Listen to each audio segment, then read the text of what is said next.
Ateina laikas, kai kiekvienais metais mes žadam savo dalykus, kurių greičiausiai neįvykdysim per ateinančius metus. Turiu ir aš sąrašą dalykų, kuriuos norėčiau savo pasižadėti. Pažadu, kad šiais metais išleisiu 24 metų hitą. Pažadu, kad šiais metais nusipirksiu Boss maišiuką. Pažadu, kad šiais metais pereisiu bent vieną žaidimą nuo pradžios iki galo ant streamo.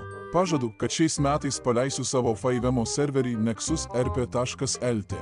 Pažadu, kad šiais metais įvyks Eurotonas. Pažadu, kad šiais metais nufilmuosiu kebab turą. Pažadu, kad šiais metais pradėsiu reguliariai sportuoti. Pažadu, kad šiais metais susitiksiu su tais, su kuriais žadėjau susitikti praeitais metais, bet nesusitikau, nes būna sekas, būna ką sekas. Pažadu, kad šiais metais susidėsiu navarotų į savo BMW. Pažadu, kad nuo šių metų pradžios daugiau nebe...